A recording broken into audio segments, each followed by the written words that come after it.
ప్రభుత్వాన్ని అధికారంలోకి తీసుకొస్తే వీళ్ళు అగరబట్టినట్టుగా దూపకు దొరికినట్టుగా తినుకుంటా ఇక్కడ ఉన్నటువంటి కాంగ్రెస్ పార్టీ నాయకులు దొరికినట్టుగా తినుకుంటా మొత్తం ప్రజానికాన్ని అందరిని నాగం చేస్తా ఉన్నారు. ఇవాళ యూరియాకు యాపా తెలుసా అని ఎవరికైనా యాప్ ఎట్లుంటుందో, ఎవరికైనా రైతులకు యాప్ లో ఎట్లా చేస్తారు యూరియా? కనీసం రేవంత్ రెడ్డికి ఇస్తే చేయగలుగుతాడా? ఓ ముఖ్యమంత్రికే చేతగానటువంటి యాప్ సామాన్య రైతుకి ఎట్లా సాధ్యమవుతుంది? ఇవాళ యూరియా కాడ గొడవలే. నా 2000 పెన్షన్ 4000 చేస్తా, కళ్యాణ లక్ష్మికి తులం బంగారం కలుపుతా, ఆడబిడ్డలకు 4000 రూపాయలు ఇస్తా, ఇట్లా అన్ని మాయ మాటలు చెప్పినటువంటి కాంగ్రెస్ పార్టీ నాయకులు ఊర్ల పంట వస్తే నిలబడియాల్సినటువంటి అవసరం ఉంది. ఇవాళ ఇందిరమ్మ ఇండ్లు ఊరికో కోడి ఇంటికో ఈకే వాళ్ళకి నచ్చిన ఒకటి రెండు ఇస్తారు. తర్వాత ఇక సాధారణ జనానికి అసలు ఇందే లేవు. ఏమనంటే చెట్లు గుట్టలు అన్ని కబ్జాలు చేసుకుంటూ జనం సొమ్ములు ఖతం చేస్తా ఉన్నారు.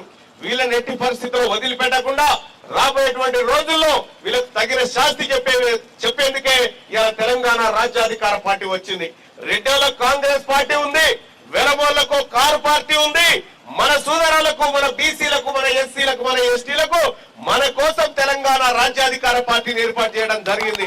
సోదరులారా, ఇవాళ ఇవన్నీ నేను పట్టించుకోకుంటే ఈ పార్టీకే నేను మంత్రిని అయ్యేటోని, ఈ పార్టీకే నేను కావలసినటువంటి పదవులు అనుభవించటోని. కానీ ప్రజలందరి కోసం, ప్రజల్ని కాపాడుకోవడం కోసం వాటన్నిటిని పక్కకు పెట్టి మన కోసం వచ్చి నిలబడ్డటువంటి ఈ తెలంగాణ రాజ్యాధికార పార్టీని, ఈ తుర్కపల్లి ఉద్యమాల గడ్డ ఆశీర్వదించాల్సినటువంటి అవసరం ఉంది. తెలంగాణ ఉద్యమంలో ఏ తరీకాలోనైతే ఈ తుర్కపల్లిలో పోరాటాలు జరిగినాయో రాబోయేటువంటి రోజుల్లో కూడా మన బీసీ ఉద్యమానికి కూడా ఈ తుర్కపల్లి వేదిక కావాలి. ఈ తుర్కపల్లి నుంచి గర్జన మొదలు కావాలి. 2028లో అధికారాన్ని చేజిక్కించుకొని మన జాతుల కోసం మన ప్రభుత్వాన్ని ఏర్పాటు చేసుకోవాల్సినటువంటి అవసరాన్ని మీ అందరికీ తెలియజేస్తా ఉన్నా. సోదరులారా, ఇంకంతే కాదు, ఇటీవల కాలంలో జరిగినటువంటి కొన్ని అంశాలు మీకు చెప్తా. ఇదే కాంగ్రెస్ పార్టీ అధికారంలోకి వస్తే బీసీల కోసం ప్రతి ఏడాది 20,000 కోట్ల రూపాయల బడ్జెట్ పెడతా అని చెప్పి మోసం చేసినటువంటి ముఖ్యమంత్రి రేవంత్ రెడ్డి, అలాగే 2 ఏడాదిలలో కూడా నేనే అసెంబ్లీలో ప్రశ్నించిన, ఎక్కడనయా మా పైసలు ఎక్కడ పోయినాయని ప్రశ్నించిన సంగతి మీ అందరి కళ్ళాలా చూసిరు. ఇవాళ ప్రభుత్వం చెప్పకుండా దొడ్డిదారిన కులగణన పేరుతో మనని మోసం చేసి మనకు 42% రిజర్వేషన్ ఇస్తామని మోసం చేసినటువంటి కాంగ్రెస్ పార్టీకి రాబోయేటువంటి రోజుల్లో పుట్టగతులు లేకుండా చేసేది కూడా నేనే.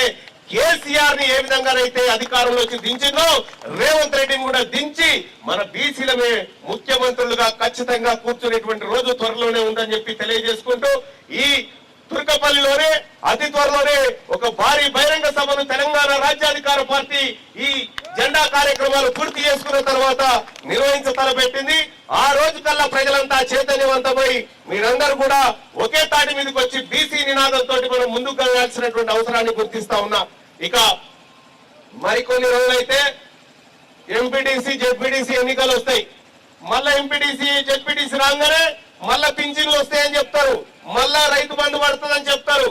వీళ్ళ ఓట్ల అవసరాల కోసం మాత్రమే పథకాలు ఉన్నాయి తప్ప మన జాతుల కోసం లేవు అని చెప్పి తెలియజేసుకుంటూ ఇలా ఎవరెవరైతే ఇక్కడ ఈ ఆలేరు ఈ ప్రాంతం పైన గద్దల్లాగా వాలి చెట్లు గుట్టలు భూములను ఖతం చేస్తా ఉన్నారో వాళ్ళందరి భరతం ఖచ్చితంగా పడతా అని చెప్పి తెలియజేసుకుంటూ మీ దగ్గర సెలవు తీసుకుంటా ఉన్నా.